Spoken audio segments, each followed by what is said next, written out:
What's going on, everyone? Welcome back. Today, we've got our final 2021 NFL mock draft of the season.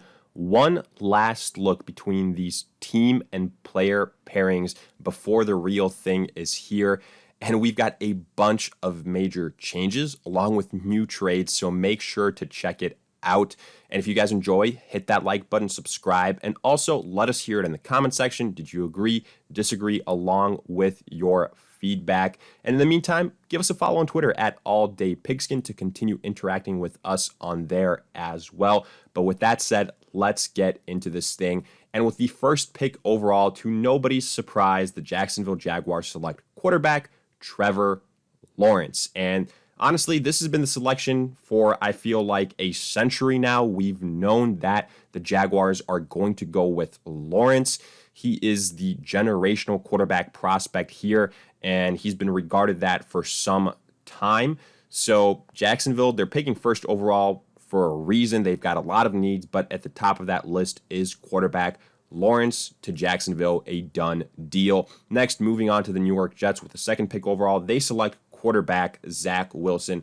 Another chalk pick, but we've, again, known that this would be the case for a while. And once Sam Darnold was traded, it became even more so of a known fact. In fact, Wilson was trending as the pick to the Jets even prior to the Sam Darnold trade. So we know that the Jets are going to be looking for another potentially new sacrificial lamb there in New York, and Wilson will likely be the guy.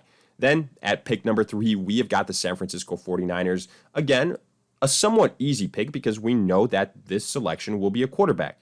The question, though, is which one, and credit to the 49ers, they've done a tremendous job of not tipping their hand at all, and I mean at all, when it comes to who they prefer here. And maybe that's because they haven't made up their minds themselves, which hopefully that's not the case. But our last mock, we had Justin Fields going here. And we said back then that don't be shocked if in a couple days, in the future, that this pick changes. And honestly, it's trending that way again. All we know at this point is that this selection will either be Justin Fields, Mack Jones, or Trey Lance. So with how much change there is with this pick, we're going to go back to probably one of our original pairings between the 49ers and these quarterbacks, and that was specifically Trey Lance, because Trey Lance was actually a quarterback that the 49ers were linked to prior to them trading up to pick number 3 with the Miami Dolphins, all the way back to when they had the 12th pick overall. And I do think there is something to that. In my opinion, this pick will either be Justin Fields or Trey Lance. And right now, with the type of upside that Trey Lance has, and the fact that he can sit behind Jimmy Garoppolo for a year and just pick up a little bit, I think that'll be very invaluable. So to me, that's the reason why he gets the slight edge here over someone like a Justin Fields or a Mack Jones. Then moving on to pick number 4, we've got the Atlanta Falcons.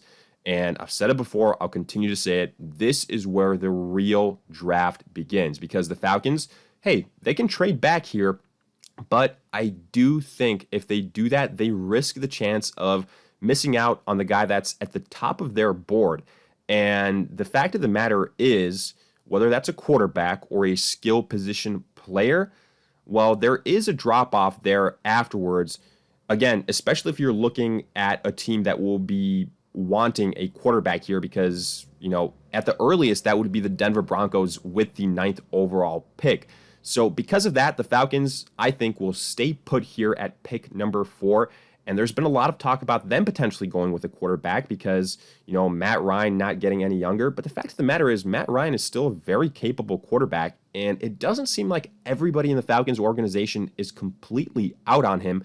And for that reason, I think they're going to stick with Matt Ryan here and instead give him some more weapons, specifically a guy that they have again been linked to in Kyle Pitts, a generational player at the tight end position, a guy that could honestly play wide receiver as well if he needs to, if Julio Jones all of a sudden takes a big step back.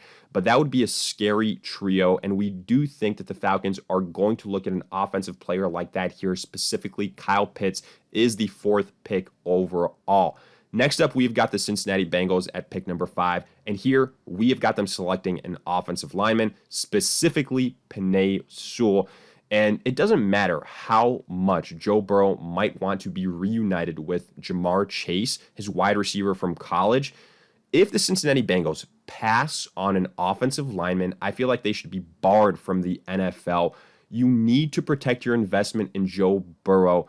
And if you want him to, be your savior, you need to build an offensive line. It's not sexy, but it is a foundational pick. That's why Penei Sewell is the selection there.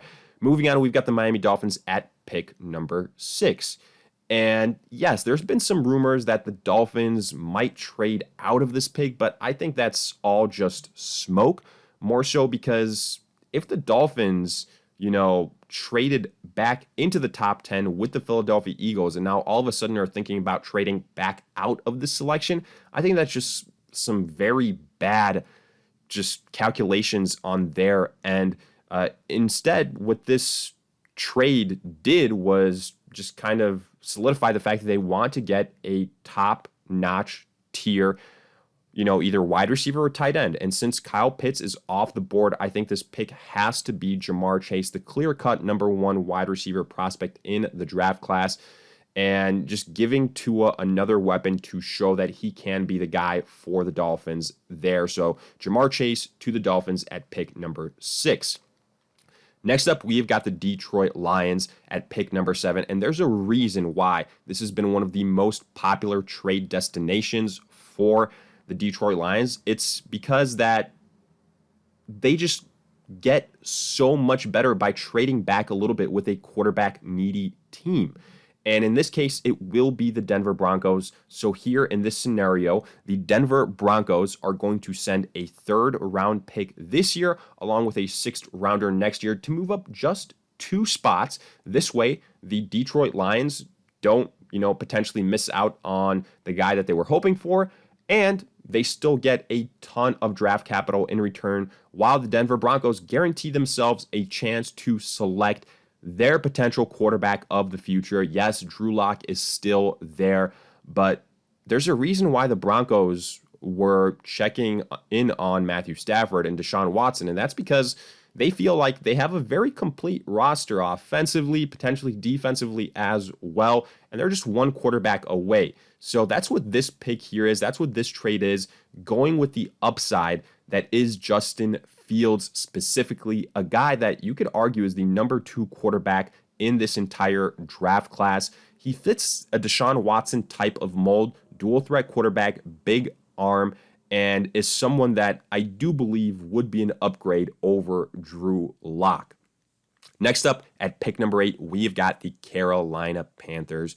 And again, the Panthers have been a team that has been rumored to potentially trade out of this pick. And that's definitely a possibility, but they might end up in a situation, maybe similar to the Atlanta Falcons, where if they do that, then they run the risk of missing out on their top player on their board. And I believe that will be an offensive lineman, specifically Rashaan Slater, who some could argue is the best offensive lineman in this entire draft class, including ourselves. We love the positional flexibility that he has at tackle and at guard. This pick essentially, what it does is after trading for Sam Darnold, if you want that gamble to pay off, you need to build an offensive line around Darnold, give him what he didn't have in New York, and see how much potential he has. That's why Slater is such a great pick here for the Carolina Panthers. Afterwards, we've got the Detroit Lions. Again, they are back on the clock after only moving down 2 spots and getting some much needed draft capital because they do have a lot of different needs on their team. But let's start with arguably their biggest need offensively. That is wide receiver. There's a reason why we've been mocking a wide receiver to the Detroit Lions since day one. It's because there's no more Kenny Golladay. There's no more Marvin Jones. Whoever they select here is going to be their wide receiver 1 on opening day. And it's between Devonta Smith and Jalen Waddle. And usually we've been going with Devonta Smith, but as of late, Jalen Waddle has been making a lot of noise to potentially be that second wide receiver off the board, and we're kind of buying into it. And it's not a knock against Devonta Smith or anything like that at all. It's more so, both are great choices, and a lot of times with players that are so neck and neck close to each other on draft day, a lot of maybe the deciding factor will be the kind of steam they have going into that draft. And right now it seems like Jalen Waddle's arrow is just pointing a little bit higher than Devonta Smith. But again, either way, both would be excellent choices. Just this time around, it will be Jalen Waddle instead of Devonta Smith. Afterwards, we've got the Dallas Cowboys here at pick number 10. And for them, it's either offensive line or cornerback. And cornerback will likely be the selection here because the top two offensive linemen are off the board. I don't think that Christian Darrisaw goes here. If that were the case, I could see the Cowboys trading back. But instead, what they do is they address their secondary. It's a huge area of need. And I personally believe that J.C. Horn will be the selection here. I have had him as my number one cornerback for some time now. And just the way he tested at his pro day, he seems to have the athletic edge over someone like Patrick Surtain. But again, it's splitting hairs. Similar situation to maybe Devonta Smith and a Jalen Waddle. I think both will be excellent cornerbacks. But there's a reason why when you ask the top cornerbacks in the NFL, they all point to J.C. Horn being like, oh, this could be another one of our breed. And that's why I think J.C. Horn has the ever so slight edge here over Patrick Surtain. Then moving on, we have got the New York Giants, and I continue to think that this pick here will be one that is moved, whether to a team like Washington or Chicago, but this time around, I am going with the New England Patriots, who just move up only 4 spots, so it's not like they have to give up their entire future and just mortgage that with this selection. Instead, what they do is they give up a 3rd round pick along with a 3rd rounder next year to move up again 4 spots for, you guessed it, a quarterback here, because these are the type of trades that are going to be, resulting in the case where someone like Mack Jones is still on the board. And we've heard the Patriots be linked to Mack Jones before. They were at his pro day. There's definitely interest there. Yes, Cam Newton was re-signed, but it was only to a 1-year deal. So similar kind of situation there. I do think that if the Patriots trade up, it will definitely be for a quarterback. And in this case, it is the last standing quarterback out of the top 5, Mack Jones, a guy that if there's anybody that can get the most out of him, it would be Bill Belichick. You added the offensive pieces this offseason. Now, get yourself a potentially franchise quarterback and then build the defense afterwards. This is a pick that would make sense from that perspective. So Mack Jones to the Patriots at pick number 11. Then we've got the Eagles at pick number 12. And, this is a pairing that I just continue to have for the Eagles, specifically wide receiver. Who's the best wide receiver still available? This time it's Devonta Smith. So I do think the Eagles will go that way, despite the fact that they refuse to go 100% in on Jalen Hurts. This pick will not be a quarterback. Don't be fooled. Devonta Smith is someone that they desperately need. He would be their wide receiver 1, on opening day. That's how much trouble they are in when it comes to the wide receiver position. No more Alshon, no more Deshaun Jackson, Jalen Reagor. Very disappointing last season. So welcome in the Heisman winning Devonta Smith to the Philadelphia Eagles. And then pick number 13, we've got the LA Chargers. And this is a pick that, again, maybe a little bit chalk at this point, but the Chargers go with Christian Darrisaw, offensive lineman from Virginia Tech. I just love this pairing. The Chargers already invested in the offensive line during free agency, and this pick essentially continues that and, maybe even finishes that process as they get a very good offensive lineman here. You could argue the separation between him and Sewell and Slater, not all that much. And by taking an offensive lineman here, you ensure the protection of Justin Herbert for years to come. You open up holes for the rushing attack.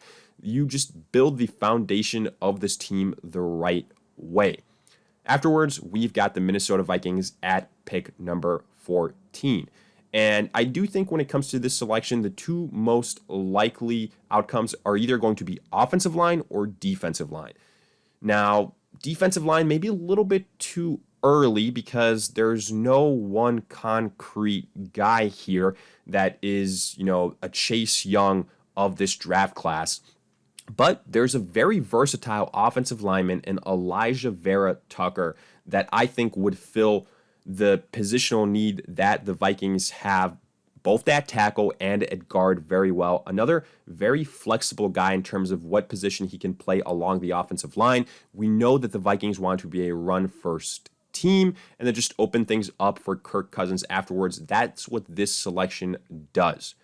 Afterwards, we have got the New York Giants here with this selection. Again, they only moved down just a couple of spots with the New England Patriots and now have a chance to, again, go with a player that they would have likely selected back with the 11th overall pick, and that will more than likely be on the defensive side of the football, specifically on the defensive line. The Giants have been linked to Kwity Paye before, either him or Jalen Phillips, I would say. I think it's a very close call, but I'm giving the slight edge to Kwity Paye here. I think that, again, they're going to want to upgrade the defensive line, specifically the edge rusher position, and Paye, if not the top overall defensive end, just the 1B right there after Phillips. So he goes to the New York Giants.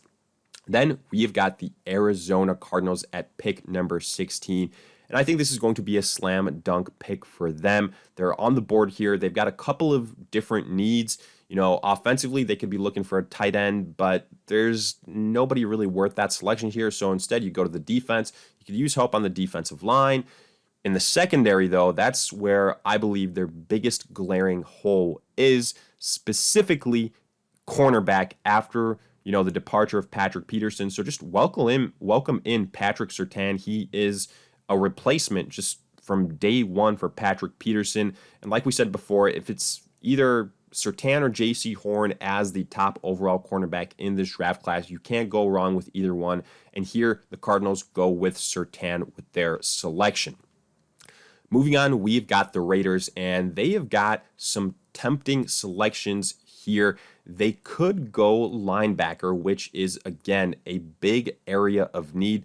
Both Parsons and Owusu-Koramoah still on the board, but I just think that the offensive line took such a big hit during free agency that it's, a glaring hole at this point in time. And Tevin Jenkins continues to be a guy on the offensive line that is kind of moving up, and that after Elijah Vera Tucker and Darisaw is that next best available offensive lineman. I think you're going to see him go somewhere, in between the late teens and, the mid-20s. So here, considering it kind of fits that range and it's a big area of need, the Raiders go with Tevin Jenkins, offensive lineman. Afterwards, the Dolphins here at pick number 18 are doing backflips because somehow Micah Parsons is available to them with this selection, a guy that could very well be off the board in the first 10 picks, depending on how things pan out. But in this case, after a couple of linebacker needy teams, trade up maybe instead for a quarterback, well, Parsons is still available, and this should be a no-brainer for the Miami Dolphins. Yes, there's some other areas of need like offensive line or, defensive line as well, but Parsons is so good. And if it weren't for some off-the-field issues, I think, again, he'd be a slam dunk top 10, top 15 pick. So, in my opinion, the defense for the Dolphins just gets immediately better, and they get a steal in terms of Micah Parsons. Afterwards, we have got the Washington football team. And here, Washington is in a situation, again, where the top quarterbacks are all off the board, where, they kind of address the wide receiver position in free agency. Their defense is in a pretty good position. So what do you do here instead?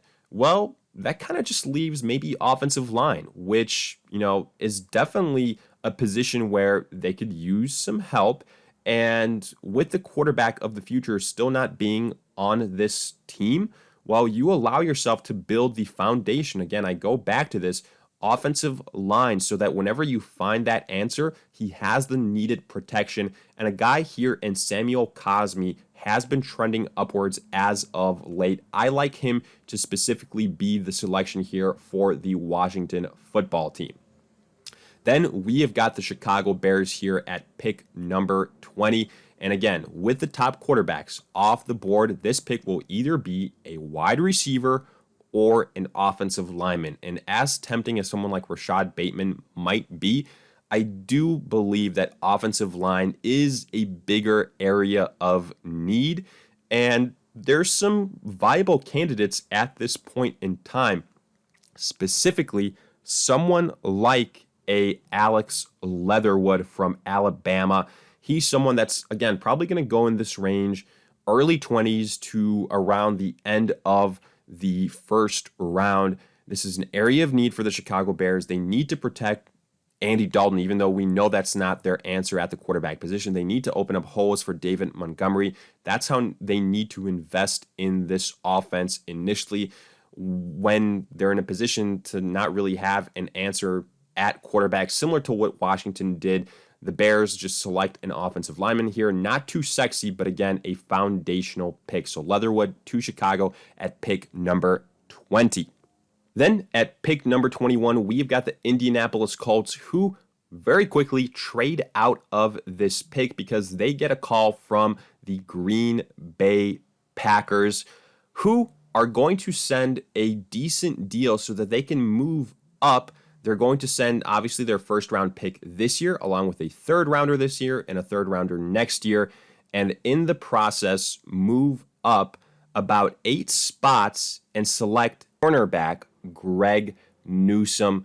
There's a couple of players that the Packers have been linked to a lot. One of them is Greg Newsome. Another one is someone like Rashad Bateman. I'm sure that both will be, up for consideration here.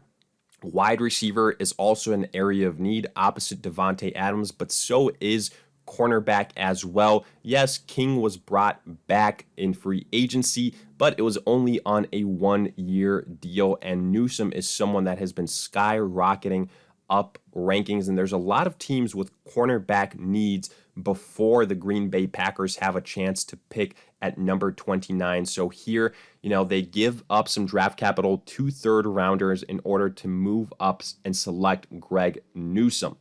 Then at pick number 22, we have got the Tennessee Titans.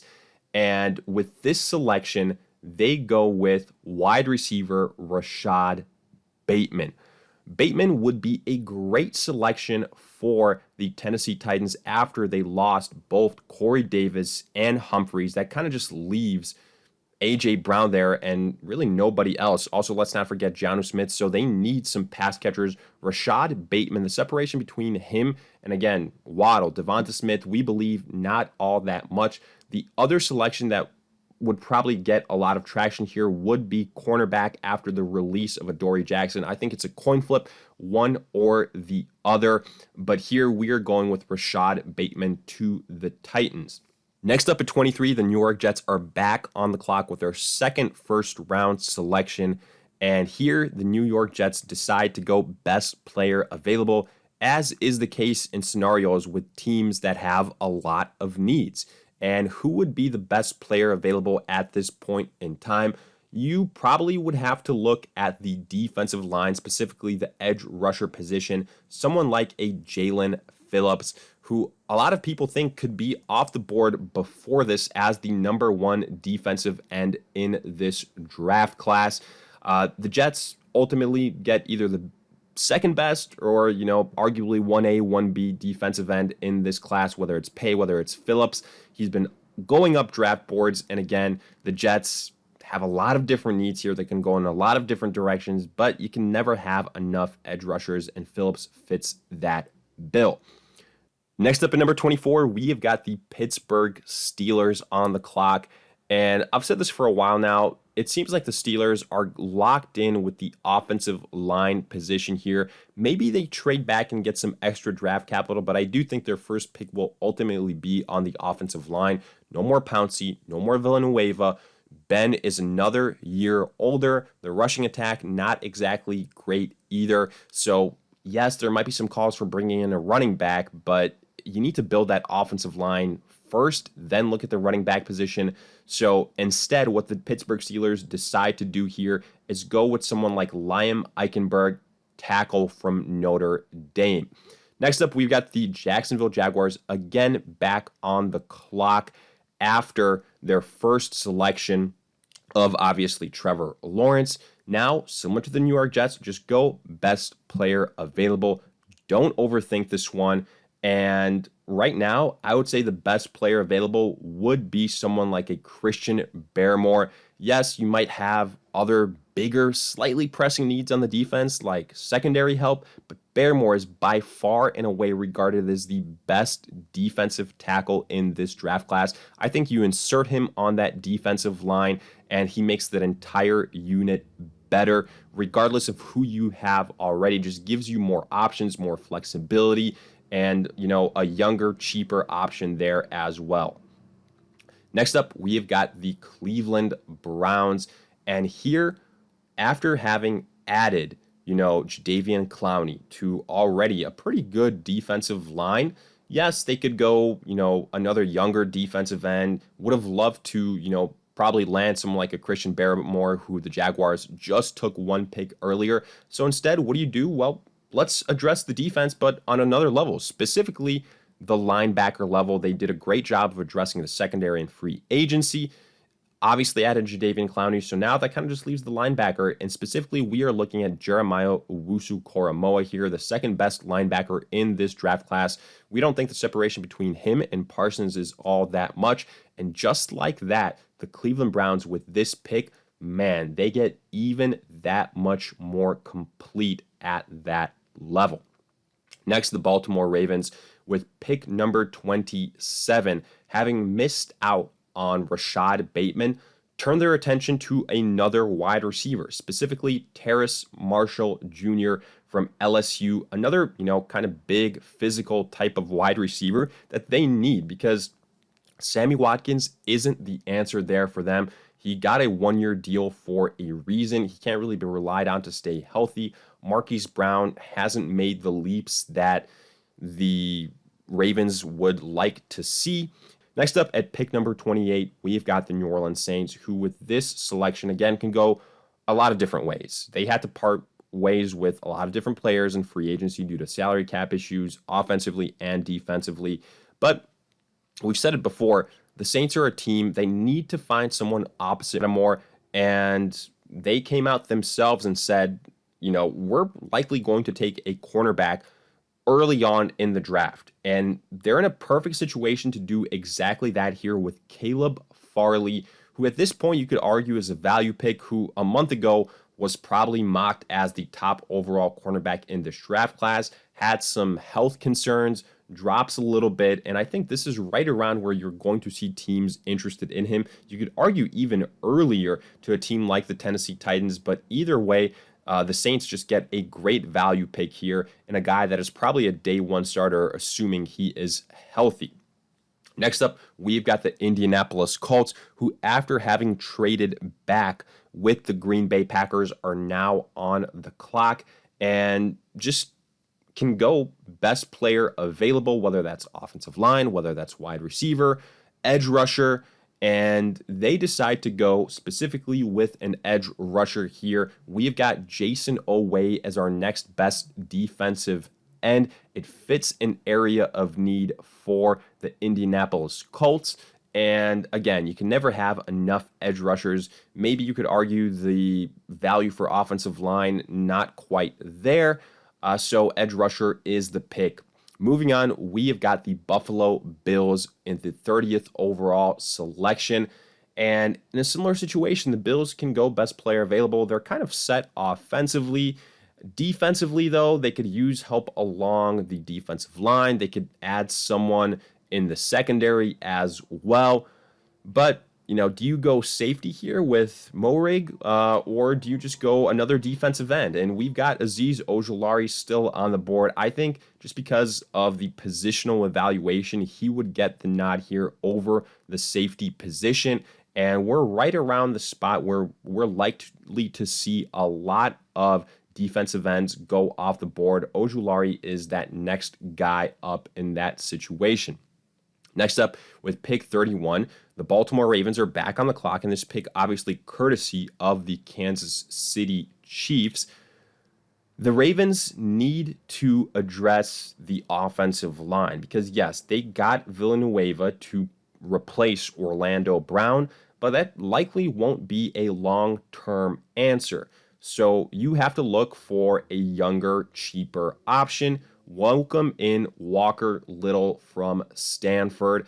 He's someone that maybe doesn't have to play right away. That's a nice depth piece, but either way, he's got some guys that he can learn from. Villanueva, you can shuffle up that offensive line just to put out the best group of guys that you have and just give some protection to Lamar Jackson by getting this type of piece while you already added to the wide receiver position with the pick prior.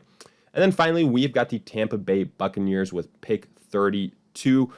And if the Bucs stay put here with this selection, just go best player available. Don't overthink it, whether that's on the defensive line, whether that's on the offensive line, wide receiver, or linebacker, or secondary. All those roles are viable. And in this case, we've got Trevon Moehrig as our best available player. Safety, you could argue. It's somewhat of a position of need for the Bucs. So go ahead and add Moehrig as that last pick in the first round, a good value pick. And the Bucs, even though they didn't change all that much this free agency, they knocked it out of the ballpark. And whatever they do here, they will get better with this selection. So with that, we wrap up this final 2021 NFL mock draft. And as always, let us hear it in the comment section. Did you agree, disagree? What would you like to see your favorite team do? And if you enjoyed, hit that like button, subscribe. Also, give us a follow on Twitter at alldaypigskin. And in the meantime, we'll see you guys in future videos.